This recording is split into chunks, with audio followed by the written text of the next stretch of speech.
Let me tell you something unsettling about silence in an age of endless noise. We live in a world where even a sandwich gets a photo shoot, where grief comes with captions, and sunrise is a race to the best angle. Yet there's a group of people who move through that same world like ghost ships in a sea of status updates, fully present, quietly watching, rarely posting. You've noticed them. Maybe you are them. And the question that keeps tugging at your curiosity is simple: why? Why choose the back row when the spotlight is free? Why resist the urge to perform when the stage is always open? The answer isn't just shyness. It's something far more intricate, an entire psychology that says more about control, meaning, and identity than 1,000 likes ever could. Here's where it starts. Not posting isn't the absence of a voice, it's the presence of a boundary. In a digital landscape that rewards the loudest presenter, the quiet non-poster exercises a different kind of agency, the right to decide what doesn't get seen.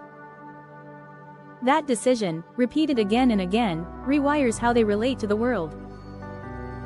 Instead of curating a version of themselves for public consumption, they're curating their interior life. They're not starving for attention, they're fasting for clarity. And that shift, from broadcast to inwardness, changes everything about how they think, feel, and connect. It's tempting to box these people into a single personality type, to assume they're introverts who dislike attention. Sometimes that's true. Often, it isn't. Many of them can be charming at a dinner party, wickedly funny in a conversation, completely at ease in a room full of people. Their silence online isn't a social weakness, it's a deliberate philosophy. They've watched how easy it is to slide from sharing to performing, from recording to rehearsing, from living to staging. And they've drawn a quiet line in the sand: my life will be experienced before it is exhibited. For a lot of quiet scrollers, the core driver is control. Social platforms thrive on exposure, the non-poster thrives on sovereignty. When you withhold a moment, you keep full ownership of it, its context, its meaning, its tenderness. You don't invite misinterpretation to the table. You don't hand your memories to an algorithm. You don't let a comment shift the emotional temperature of a day you loved. The moment stays warm in your hands, instead of cooling on the feed. That isn't secrecy, it's stewardship. There's also the matter of comparison, the silent, corrosive current underneath so much of online life. If you don't post, you give yourself a gift: fewer mirrors. You stop monitoring your worth by the reflection of other people's reactions. You stop translating your life into metrics.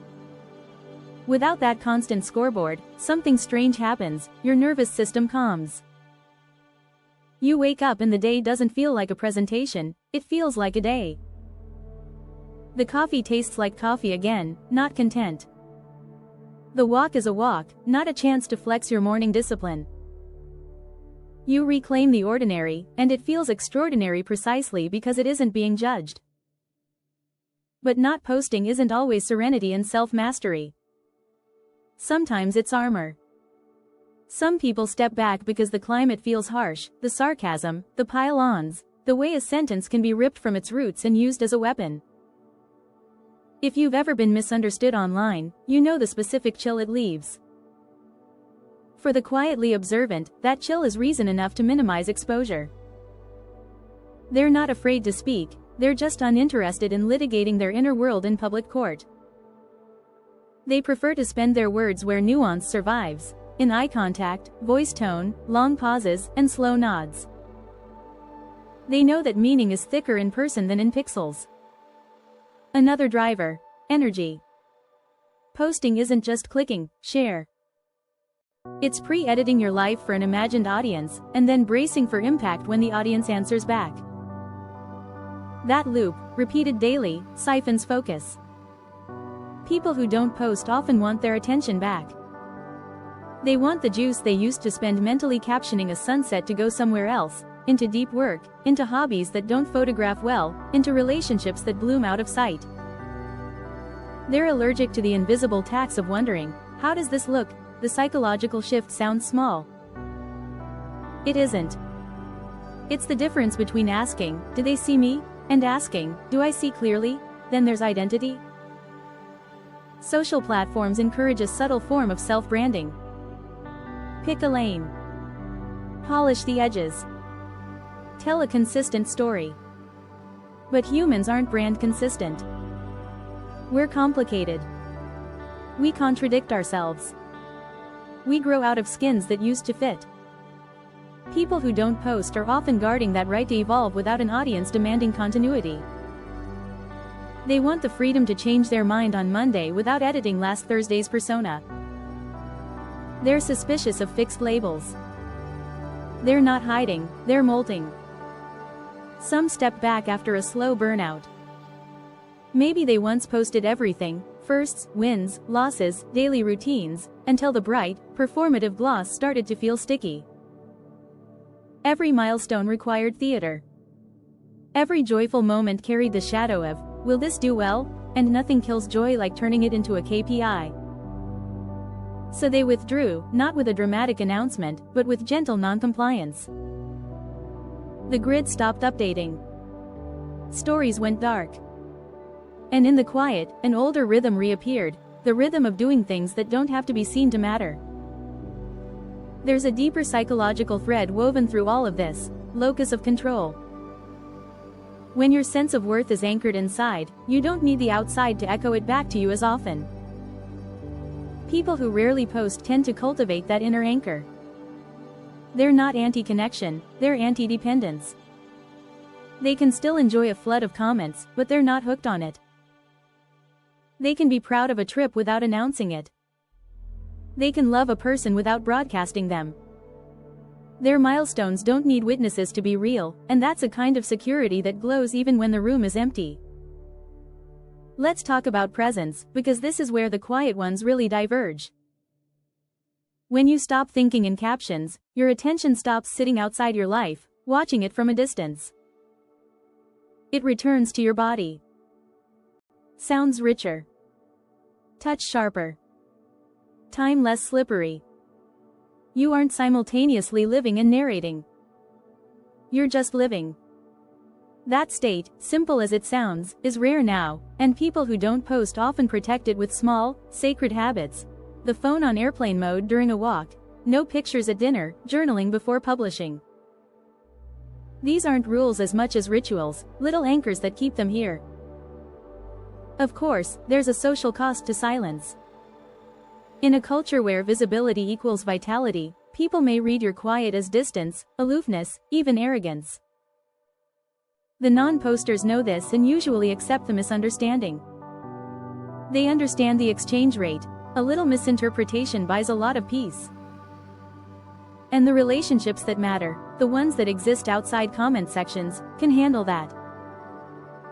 Friends learn to text, to call, to show up. Connection stops being a performance and returns to being a practice. Here's another layer. Privacy isn't just about hiding, it's about meaning. Some experiences get thinner when shared too soon.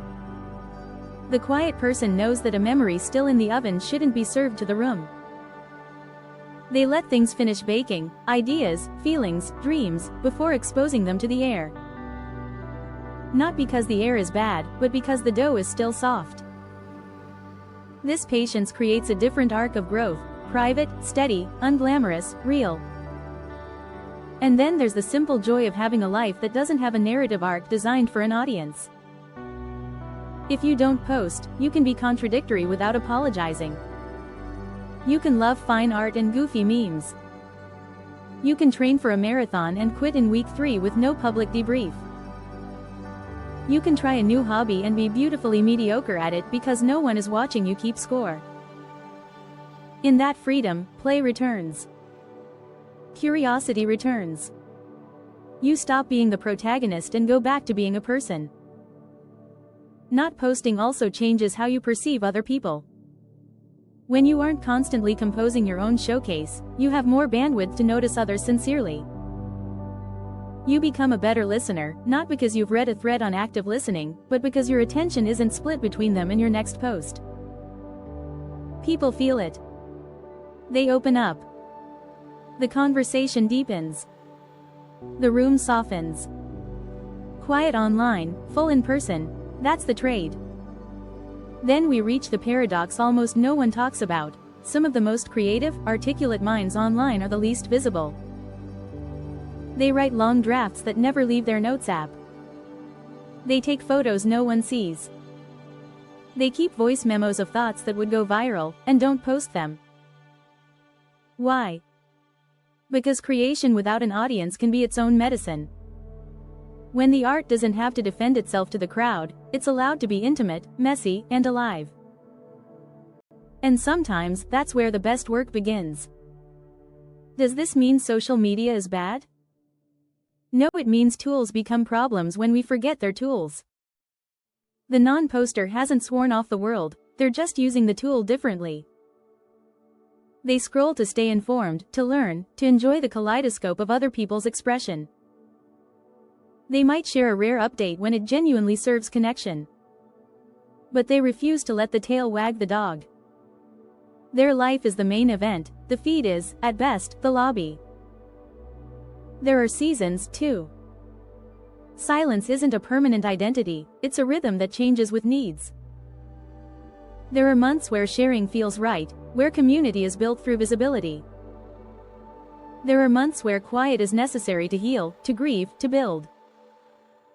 People who don't post regularly trust those internal seasons more than the external pressure to remain constantly on. They've learned to recognize the inner weather. The day their chest tightens when they open the app, the week their mind keeps composing updates out of habit, the month their creativity starts sounding like a brand deck. Those signals don't scare them, they guide them back to center. Now let's be honest about fear, because it lives here, too. Not posting can be a shield against rejection. It can be a way to avoid seeing low numbers, to skip the sting of being ignored. That's human. But for many, the silence becomes more than avoidance, it becomes a classroom. In the quiet, they learn to separate the fear of being unseen from the practice of being whole. They learn to measure their days by values they actually care about, effort, kindness, craft, presence, instead of values that are easy to count. Over time, the shield turns into a choice. If you've ever felt called toward that choice, here's what usually happens next.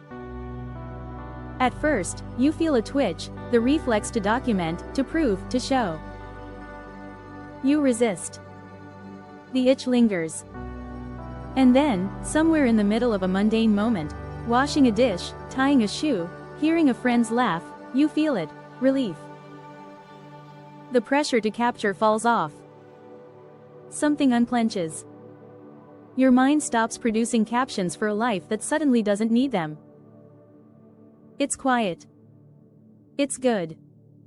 And you realize you weren't hungry for attention, you were thirsty for permission to be ordinary again.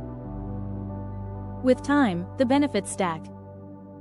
Sleep improves because your brain isn't expecting a dopamine ping at 1 a.m. Conversation stretch because there's no background hum of, I should post this later. Creative work deepens. Without a constant audience, you take bigger risks privately, and the work grows teeth. Relationships shift from performance intimacy to practiced intimacy, fewer grand declarations, more small consistent presence. You learn who misses you without the reminders and who knows you without the highlight reel. The circle may get smaller, it also gets warmer. But let's be clear, silence isn't morally superior to sharing. There's nothing inherently holy about staying off-grid. The point isn't to judge the medium, it's to examine the motive. Why do you post? Why do you not post?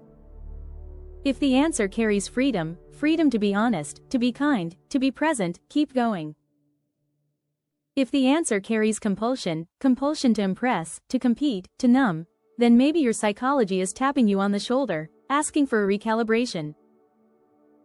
So what does the psychology of people who don't post actually look like in their day-to-day mindset? It looks like a bias toward inner validation. It looks like thoughtful delay, letting emotions settle before they become statements.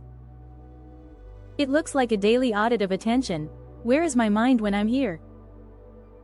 It looks like compassion for others' performances because they remember what it's like to crave applause. It looks like a healthy suspicion of the easy narrative, the glossy story, the temptation to convert a complicated life into consumable pieces. And, maybe most beautifully, it looks like a quiet gratitude for ordinary things that don't have to prove themselves to matter. If you're still watching this, maybe you recognize yourself in this portrait, or maybe you're rethinking your relationship with the feed. You don't have to disappear to reclaim your life. You don't have to delete everything and move to a cabin, unless you want to. You can start with small shifts. Wait an hour before posting. Ask yourself what sharing serves. Keep one moment a day purely yours. Not because the internet is evil, but because your attention is precious, and what you guard grows.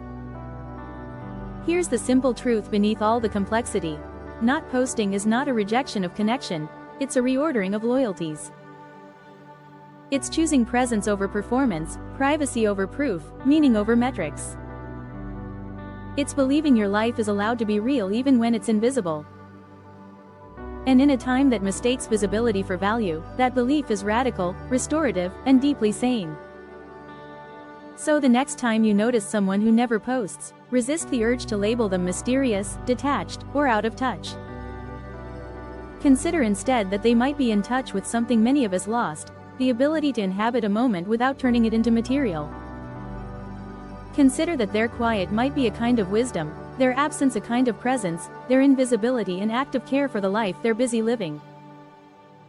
And if you are that person, if you've chosen the soft hum of the unshared, take a breath and let this land. Nothing important about you disappears when no one is watching. The truest parts of you were never designed for the feed anyway. If this spoke to you, let it be an invitation, not a rule. Share when it adds love. Stay quiet when it protects truth. Build a life that feels good off camera, and let the camera be the occasional guest, not the landlord. In the end, we are not our grids. We are not our threads. We are not our metrics. We are the people who wake up, try our best, hold each other close, and find meaning in places no algorithm will ever know. And for some, the quiet choice not to post isn't a void. It's a home.